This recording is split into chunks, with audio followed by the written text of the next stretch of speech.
Our new problem is range sum of numbers. Consider the problem of computing the sum of the numbers from x to y, where x is less than or equal to y. So here is the prototype of our function. It's returning an integer. Range sum is taking two parameters, x and y this time.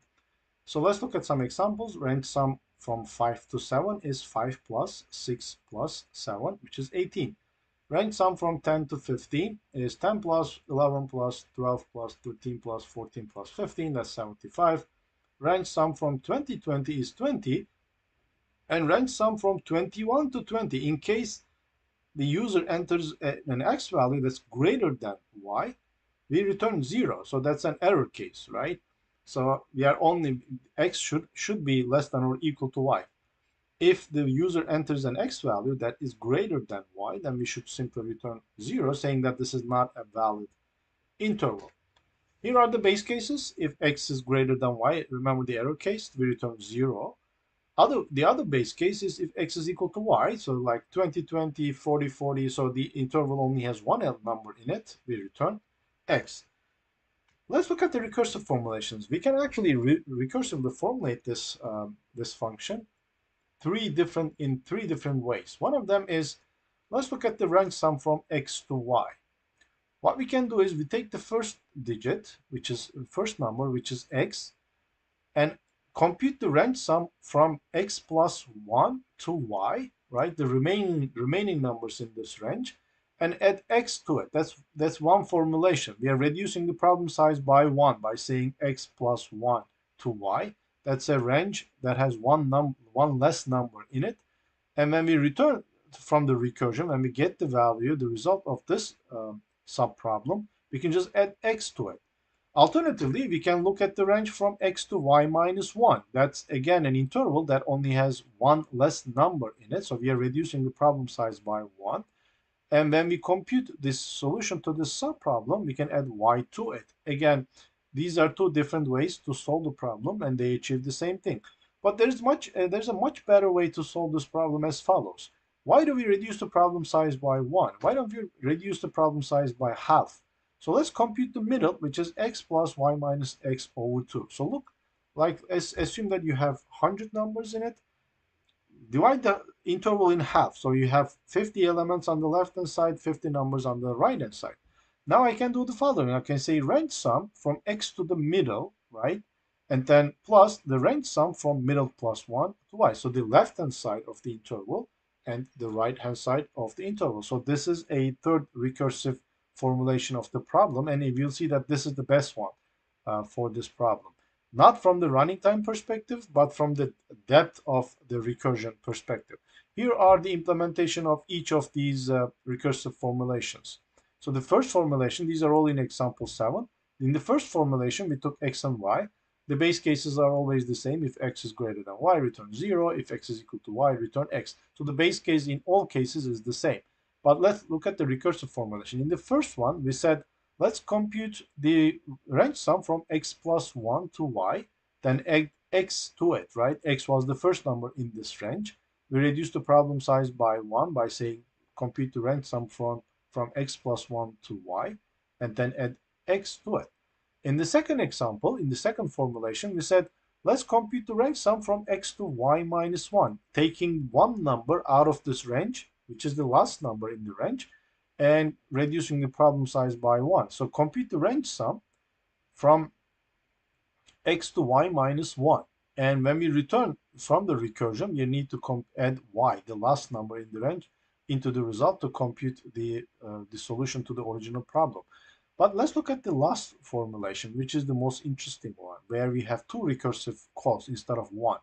So what we do is we compute the element, the number in the middle of the range, which is x plus y minus x over 2. So that's the middle number in the range. Now I have two recursive calls. Range sum, compute the range of the numbers from x to the middle, which is half of the numbers, and then compute the range sum of the numbers from middle plus 1 to y, which is the right-hand side, the other half, the second half of the numbers. This is example 7, so let me first go there and execute it. So this is recursive formulation 1, so that's range sum 1. where we take x and then reduce the size of the range by saying x plus 1 to y. In the second formulation, we take one number from the right hand side and reduce the problem size by 1, calling range sum 2 from x to y minus 1 and then add y to it. In the third and the most interesting formulation, we divide the range in half, so that you have n over 2 elements on the left hand side, n over 2 elements on the right hand side. And now compute the range sum from x to the middle, and then from middle plus 1 to y. And of course, the iterative algorithm that just simply says sum is equal to 0 and the number going from x to y, including and just adding it up. So obviously, the iterative algorithm is very simple. I'm going to compute the range sum from 13 to 28, calling each of these functions.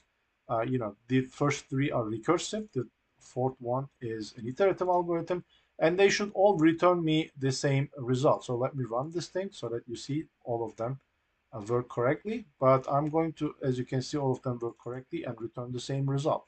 But what I'm going to do is I am going to execute the range sum 3, which was the recursive algorithm where we divided the range in half and made two recursive calls.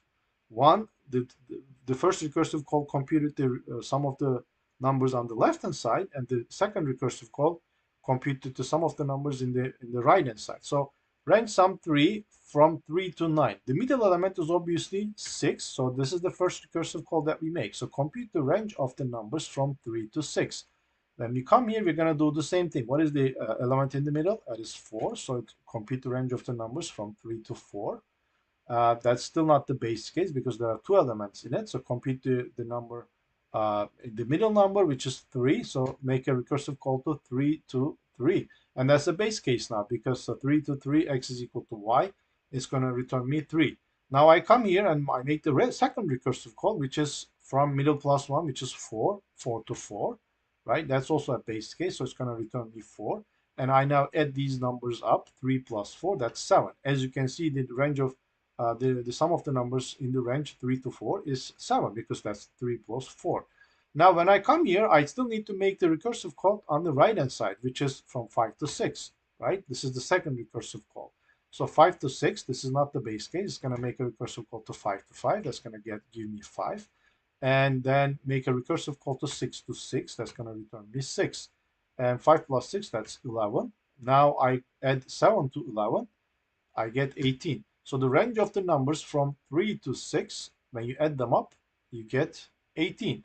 We are still not done because this is the first recursive call in the original, the first recursive call to this function. So we computed this, the sum of the numbers from 3 to 6, but we still need to make a recursive call to compute the sum of the numbers on the right-hand side, which is 7 to 9. So we need to make a recursive call to compute the sum of the numbers from 7 to 9. That's not a base case. It's going to make divide the interval in half. So from 7 to 8. 7 to 8 is not a base case, so it's going to make another recursive call to 7 to 7. It's going to return me 7. Then 8 to 8, that's going to return me 8. So 7 plus 8, that's going to be 15. We're not done because we still need to compute the sum of the numbers from 8 to 9. That's the second, 9 to 9. And that's the last recursive call in here. That's a base case. So it's going to be return me 9. So 15 plus 9 is going to be 24, and 18 plus 24 is going to be 42, which is this range sum of the numbers in the range from 3 to 9. As you can see, this recursive formulation has two recursive calls rather than one recursive call. And if you look at the depth of this recursion tree, it is going to be log of n, where n is the number of numbers in this range. And if you have to prefer between this recursive formulation and the recursive formulation that we had before, like look at the three recursive formulations, the depth of this recursion will be log n. The depth of these recursions will be n. So you would never prefer the first and the second formulation. You would always prefer the third recursive formulation because the depth of the recursion would be just log n, which is very shallow. Our next problem is computing the Fibonacci numbers recursively. Fibonacci numbers are already recursively defined as follows. The first Fibonacci number 0, is equal to 0. Fibonacci number 1 is equal to 1. And the nth Fibonacci number is recursively defined as the Fibonacci n minus first Fibonacci number plus n minus second Fibonacci number. And here is the code for it. This is example 8. Obviously, because the function is recursively defined, we write the code for the base cases at the beginning, which is when n is equal to 0, return 0. When n is equal to 1, return 1. Actually, we could have said if n is less than or equal to 1, return 1, because that's exactly doing what these two statements are doing. But anyway, this is correct. Otherwise, you make a recursive call to the function with a value of n minus 1 to compute the n minus first Fibonacci number. Then you make the second recursive call to compute the n minus second Fibonacci number, and you get the result. So this is example 8. So let me go there. This is our Fibonacci number computation. So these are the base cases, and these are the two recursive calls to Fibonacci. And I'm trying to compute the fifth Fibonacci number. So I'm going to run this thing just to compute the fifth Fibonacci number. Let's see what it is. Let's wait until it runs. And the fifth Fibonacci number turns out to be a 5. So let's compute another Fibonacci number, like 10 Fibonacci number. It should be a bigger number now. So it's 55. So bottom line is, this is a very simple recursively defined function, and you can just type in the kind of the definition and turn it into a recursive function like this. Let me show you the recursion tree for this thing. So let's call Fibonacci number with 5, n is equal to 5. Obviously, this is not the base case, so it's going to have two recursive calls, one to n minus 1, which is f4, and one to n minus 2, which is 3. So we are going to first make the first recursive call, which is f4. When we go into f4, this is still not the base case, so it's going to have two recursive calls to f3 and f2. We are going to first call f3, and that's still not the base case, so it's going to be f2, f1. F2 is not the base case, it's going to be 1 and 0. 1 is now the base case. 1 is going to return me 1, and f0 is also going to return me 0. So 0 plus 1 is equal to 1. F1 is the base case, it's going to return me 1. So I add 1 and 1, I get 2. Now I go to f2, so I still need to make this recursive call, which is f2. It's not a base case. I go to f2, it's not a base case. It needs to make two recursive calls, f1 and f0. F1 is going to return me 1, f0 is going to return me 0. I add them up, 1 plus 0 adds 1. So the third Fibonacci number, Fibonacci 3, is 2. The second Fibonacci number is 1. I add them up, that's 2 plus 1, that's 3. So Fibonacci 4 is 3. When I return from this recursion, I still need to make this recursive call, which is Fibonacci 3. So I'm going to go into Fibonacci 3. That's going to compute f2 and f1. I go into f2, that's going to compute f1 and f0. When I go into f1, I get 1. When I go to f0, I get 0. 1 plus 0 is 1. So I computed the second Fibonacci number again. I make the recursive call to f1 to get the first Fibonacci number. That's 1. So 1 plus 1 is 2. And finally, I now know the fourth Fibonacci number, which is 3, and the third Fibonacci number, which is 2. 3 plus 2 is equal to 5, which is the fifth Fibonacci number. As you can see, this is, again, quite a large recursion tree, but it has two recursive calls rather than only one recursive call. The last recursive algorithm we are going to look at is Euclid's greatest common division algorithm. Given two numbers, a and b, the greatest common divisor of these numbers is the biggest number that divides both a and b. For example, the greatest common divisor of 35 and 25 is 5. So 5 is the largest number that divides both of these numbers. The greatest common divisor of 48 and 32 is 16. 16 is the largest number that divides both 48 and 32. And the greatest common divisor of 60 and 54 is 6. Finally, the greatest common divisor of 70 and 27 is 1. So there is no number that divides greater than 1 that divides both 70 and 27. So how do we compute the greatest common divisor? Euclid gave a algorithm for it, which you must have seen in your discrete computational structure class. So let's assume that the greatest common divisor of A and B is equal to D. Then we can write A is equal to X times D and B is equal to Y times D for some positive integers X and Y greater than or equal to 1, right? Assume that A is greater than 1. So let's assume the first parameter is bigger than the second parameter. Actually, A is greater than or equal to B, we should have said. Then we can write A is equal to Q times B plus R, right? Where Q is some positive integer greater than or equal to 1, and R is the remainder of A divided by B. So R is equal to A modulo B. So we can basically say A is equal to Q times B plus R. Doing the math, so taking this part to the left hand side, R is equal to A minus Q times B. So we can now replace A with X times D and B with Y times D. So R becomes, the remainder becomes X times D, which is A, and Q times B, which is Y times D. And taking, because both of these have D as a multiplicand, we can take this into the parentheses of D, and it becomes X minus Q times Y times D. As you can see, the remainder is also divided by D. So that means D is not only a greatest common divisor for A and B, it is also a greatest common divisor for the remainder of A and B.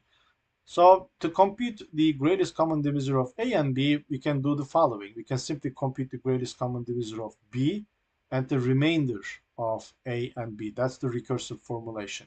And the stopping condition or the base condition is when the remainder is equal to 0. So that is the greatest common divisor of A, 0 is equal to A. That's the base case or the stopping condition. It's a very simple recursive function. As you can see, it's just 3 lines of code. This is the title line or the prototype, integer greatest common divisor, integer A, integer B. If B is equal to 0, return A. Otherwise, recursively compute the greatest common divisor of B and A modulo B. So let's see some examples how this code is going to work. Let's compute the greatest common divisor of 35 and 25. So what B is not equal to 0. That's our stopping condition. What we need to do is we need to now recursively call 25 with the remainder of 35 divided by 25, which is 10. So 35 modulo 25 is 10. So we recursively make a call to greatest common divisor 25, 10. Is this the base case? No, B is not equal to 0. So we call 10. So again, the recursive call is B, which is 10. And then 25 modulo 10, which is 5. Again, we go into the recursive function again. This is not the base case. This time we say 5, and the modulo, the remainder 10 divided by 5 is 0. So 10 modulo 5 is 0. And when we make this recursive call, this is the base case now because B is equal to 0. So we return 5. 5 is the greatest common divisor for 35 and 25. What about 48, 32? So we come into the function, it's not the base case. Now we make the recursive call with 32 and 16 because when you do 48 modulo 32, you get 16. When we go into this call, greatest common divisor 32, 16, we are going to make a recursive call with B, which is 16. And the remainder, 32 divided by 16, the remainder is 0. 32 modulo 16 is 0. And when we go into this function, B is 0, so the greatest common divisor is 16. What about 60 and 54? Again, we make the recursive call is 54 and 6, because when you do 60 modulo 54, you get 6. And when you go into this recursive function, you do 6 and 64 modulo 6, which is 0. And in this, the B is 0, so the greatest common divisor is 60. And here is greatest common divisor of 70 and 27. So it's going to be 27, 16, 16, 11, 11, 5, 5, 1, 1, 0. And now we hit the base case, so we return 1.